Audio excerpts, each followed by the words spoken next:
अब 12th के बाद, अब बड़े ध्यान से सुनना, पूरी दुनिया तुम्हारे इकोनॉमिक एस्पेक्ट को देखने जा रही है। तुम्हारे घर में भी अब उम्मीद की जा रही होगी तुम आईआईटी जाओगे, तुम नीट करोगे, तुम आईएएस बनोगे।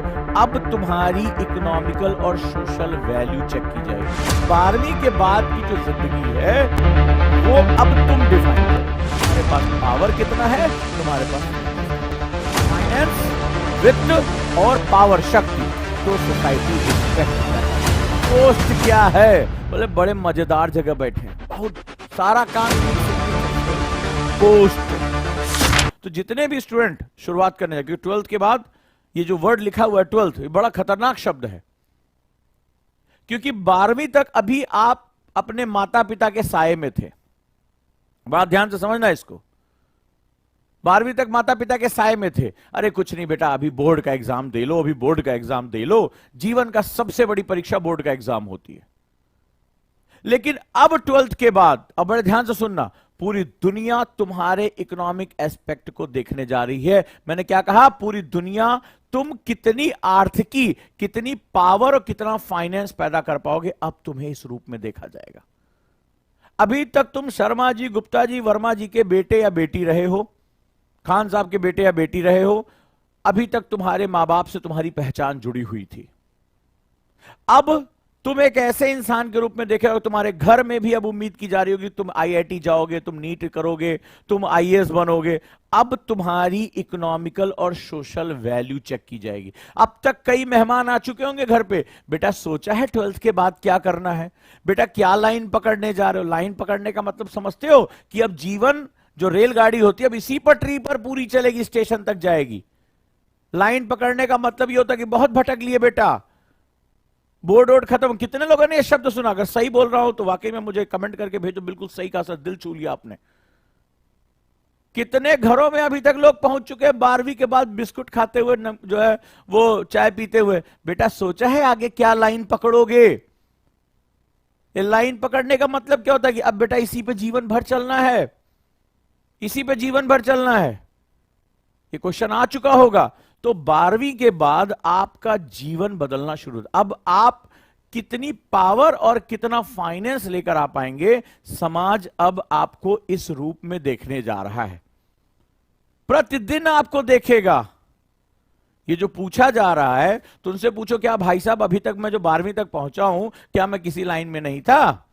तो उनका मतलब होता है कि भाई, इस बात को कहने का तरीका होता है, भाई कुछ अब अपने लिए सोचो, कुछ कमाओ माओगे, बापूजी की कुछ मदद करोगे, शादी ब्याह तभी तो होगा। ये होती है लाइन। ये अब तुमसे पूछा जाने वाला, यानी 12वीं के बाद की जो जिंदगी है वो अब तुम डिफाइन करोगे। और तुम्हारी डिफिनीशन जो सोशली एक्सेप्टेड डिफिनीशन होगी, तुम्हारे पास पावर कितना है, तुम्हारे पास फाइनेंस कितना है। सिंपल सा है। हर मां बाप चाहता है बच्चा मैथ से पढ़ा है, आईआईटी में जाए, एआई ट्रिपल ई क्रैक करे। क्यों? पैकेज अच्छा मिलेगा, फाइनेंस। डॉक्टर बन जाए, फाइनेंस, रिस्पेक्ट। तो जब ये दोनों मिलते हैं, फाइनेंस, वित्त और पावर, शक्ति, तो सोसाइटी रिस्पेक्ट पैदा करती है, रिस्पेक्ट देती है। यानी सिंपल सी बात मैं कहूं तुमसे कि 12वीं के बाद, बड़े दिल को छूने की बात कर रहा हूं, 12वीं के बाद जब फाइनेंस और पावर, जिसको हम लोग दूसरी भाषा में पोस्ट कहते हैं। अरे भैया पोस्ट क्या है? बोले बड़े मजेदार जगह बैठे हैं, बहुत सारा काम यूनिक सिग्नेचर से होता है, पोस्ट। और जब ये दोनों मिलते हैं तो सोसाइटी रिस्पेक्ट देती है। अब रिस्पेक्ट किस फॉर्म में देती है? सोसाइटी इज्जत करती है। इज्जत किसी की नहीं होती है, इन दोनों की इज्जत होती है। फॉर्च्यूनर से उतरे हैं भैया, बात ऐसे होती है यूपी बिहार में। अरे फॉर्च्यूनर है, बढ़िया खरीदे हैं। अब फलानवे का लड़का फॉर्च्यूनर से चलता है। फॉर्च्यूनर मतलब क्या? 45 लाख की गाड़ी। मतलब भैया हर कोई 45 लाख की गाड़ी नहीं खरीदता। हाथी है, हाथी, सफेद हाथी, तेल पीती है, फॉर्च्यूनर से चलते हैं, है कि नहीं है? वो क्या है? वो फाइनेंस और पावर है। सिंबल ऑफ पावर है। तो लोग क्या करना शुरू कर देते हैं, सोशल रिस्पेक्ट देना शुरू कर देते हैं। जब ये रिस्पेक्ट जो होती है, जिसको हम लोग सामाजिक इज्जत कहते हैं, ये फिर तुम्हारे लिए समस्त सुविधाएं क्रिएट करती है। रिश्ते अच्छे बनेंगे, लोग तुम्हारे, अच्छा शादी ब्याह सेट हो जाता है, फिर तो आगे आगे गाड़ी बढ़ जाती है। तो ये दो चीजें तुम्हारे लिए बहुत जरूरी है, क्योंकि इसी सोशल रिस्पेक्ट से तुम्हारी पहचान तय होती है।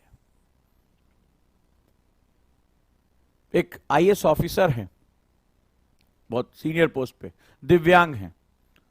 उनकी माताजी चूड़ी बेचती थी, उनकी माताजी चूड़ी बेचती थी, पिता नहीं थे, गरीबी का सामना किया, मेधावी थे, माँ ने भी कहा पढ़ बेटा, गरीब की जो सबसे बड़ी पूंजी होती है उसकी पढ़ाई होती है, गरीब की ताकत ही पढ़ाई होती है। डॉक्टर अंबेडकर ने भी यही कहा कि शिक्षा शेरनी का दूध है। माँ ने कहा चूड़ी बेच लूंगा, वो भी अपनी माँ के साथ जाके चूड़ी बेचते थे, दिव्यांग थे, कुछ करने को तो था नहीं। रामू, रामू जानते हो ना हमारे किस लिए इस्तेमाल किया जाता है, तो गांव जो है रामू रामू कह के बुलाता था, लोग रामू रामू कह के बुलाते थे। एक दिन वो लड़का पढ़ते पढ़ते अपनी जुनून में आगे चला गया, समझ गया दिव्यांग हूं, कहीं कुछ रास्ता नहीं मिलेगा, एक पैर खराब है, मां गरीब है, पिता का साया नहीं है, और एक दिन भारतीय प्रशासनिक सेवा में जाने का मन बना लिया। भारतीय प्रशासनिक सेवा में जाने का मन बना लिया। सुनना बड़ी मार्मिक स्टोरी है, सच्ची स्टोरी है, अभी मिलकर आया हूं जल्दी। और एक दिन इस यूपीएससी का रिजल्ट आता है और उसमें लिखा होता है रमेश घोलप चयनित भारतीय प्रशासनिक सेवा, और वो अपनी पोस्ट डालते हैं सोशल मीडिया पे, नाउ रामू बिकम रमेश घोलप भारतीय प्रशासनिक सेवा। पैराडाइम शिफ्ट था किसी की जिंदगी में,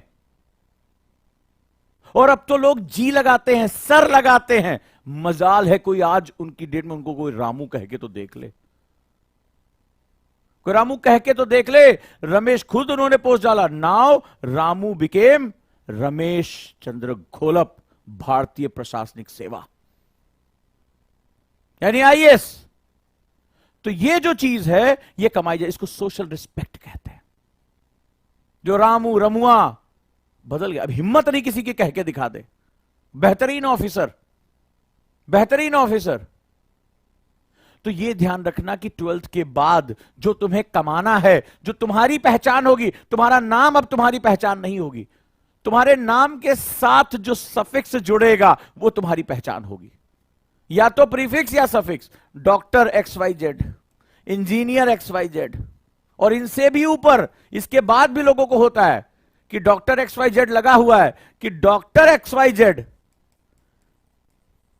तो फाइनेंस तो मिल गया, फिर इनको समझ में आता पावर चाहिए, तो इसके साथ लिखा जाता है डॉक्टर XYZ IAS IPS। तब जाकर सोसाइटी इस रिस्पेक्ट को और बढ़ाती है। तो ये जब दोनों कंबाइन हो जाते हैं, फाइनेंस और पावर, तब तुम्हारी सोशल रिकॉग्निशन पूर्ण होती है, तब पूर्ण होती है। तो ये जो तुम्हारे नाम के साथ प्रीफिक्स और सफिक्स का जो गेम है ना, यानी नाम से पहले और नाम से बाद, बेटा इसी में ही अब तुम्हारी जिंदगी दौड़ेगी। इसी को लोग कहते हैं कौन सी लाइन पकड़ोगे। और इन दोनों का सही कॉम्बिनेशन हमें कहां दिखाई पड़ता है, यूपीएससी में, जहां आर्थिक सुरक्षा के साथ साथ पावर, और पावर भी कैसी, एक पावर होती है जहां आप अपने जीवन में बदलाव, पावर तो बाहुबली के पास भी है, लोग डरते हैं लेकिन उसको रिस्पेक्ट नहीं करते, उससे डरते हैं। यहां जो पावर का मतलब है बहुत ही क्रिएटिव वर्ड है, ये शक्ति का बड़ा गहरा मतलब है, सुनना ध्यान से। पावर तो एक उसके पास भी है जो अपराधी है, वो कह रहा है वो बंदूक लेके लोग डर रहे हैं। यहां पावर का मतलब होता है कंस्ट्रक्टिव पावर। पावर का मतलब होता है इसी समाज के ढेर सारे लोग जब तुम्हारे पास पहुंचे तो उनकी जिंदगियों में चेंज ला दो। पावर का यहां मतलब है कि तुम्हारे इस संसार से जाने के बाद भी तुम्हें याद करें। पावर का यह मतलब है कि उनकी समस्याओं का तुम समाधान लाकर खड़ा कर दो, उनकी जीवन में एक सकारात्मक परिवर्तन लेकर खड़ा कर दो। वो बच्चा जो पढ़ नहीं पा रहा उसको पढ़ने के लिए भेज देना, उसको वो बूढ़ी महिला जिसको वृद्धावस्था पेंशन नहीं मिला उसको दिला दो, वो जिसके घर पे छत नहीं है उसको घर और छत दिला दो। ये जो बहुत महत्वपूर्ण है, इसी को समझने की कोशिश करना। तो आज के बाद जो 12th के बाद तुम्हारा जीवन जो है ना, ये इन्हीं दोनों चीजों में चलेगा, इस फाइनेंस और पावर की लड़ाई में। और इन दोनों को कंबाइन कर दोगे, तुम्हारा सोशल रिस्पेक्ट, सोशल रिकॉग्निशन, तुम्हारी पहचान निश्चित हो जाएगी। नहीं तो आज के बाद ये दुनिया अगर 12वीं कर चुके होगे तो ये चुभते हुए प्रश्नों से तुम्हारा सामना हो चुका। कितने लोगों का हो चुका मुझे कमेंट बॉक्स में बताएं कि कितने लोगों का सामना इन चुभते हुए भालों से हो चुका होगा। हु यू आर, तुम कौन हो। और तुम्हें लगा होगा कि 12वीं तक तो शर्मा जी का लड़का, वर्मा जी का लड़का, खान साहब का बच्चा, अचानक से यही समाज इन्हीं के बीच में पला बढ़ा और मुझसे पूछने लगे हु यू आर, क्या कर रहे हो। कितने लोगों के साथ ऐसा हुआ है। और अचानक से वही लोग अनजान से लगने लगे। वही जो कल अंकल थे, आंटी थी, आज अचानक से उनकी बातें चुभने लगी, क्योंकि अब वो तुमसे मांग रहे हैं तुम्हारी पहचान, हु यू आर। और ये गिव एंड टेक है। उन्होंने कहा 12वीं तक हमने तुम्हारा सपोर्ट किया, हमने तुम्हें पाला पोसा, अब तुम हमें सपोर्ट करो।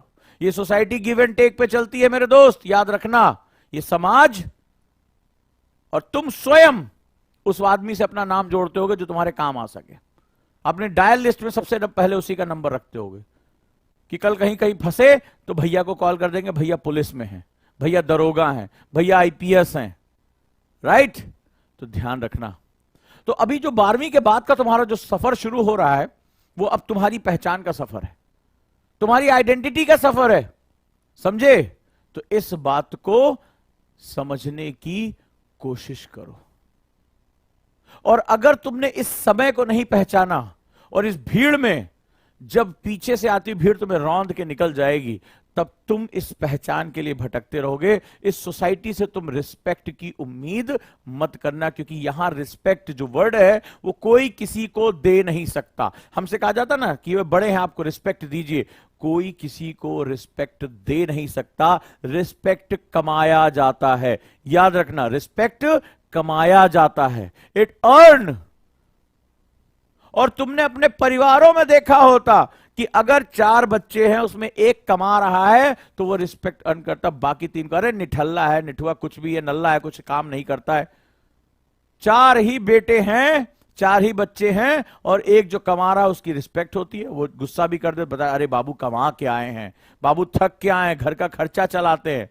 और जो कुछ नहीं कर रहा है उसी माँ बाप की औलाद है, 4 गाली रोज खाता है। तो याद रखना, कोई किसी को रिस्पेक्ट देता नहीं है, रिस्पेक्ट कमाई जाती है। और रिस्पेक्ट वही कमा पाता है जिसके पास ये 2 कॉम्बिनेशन होता है।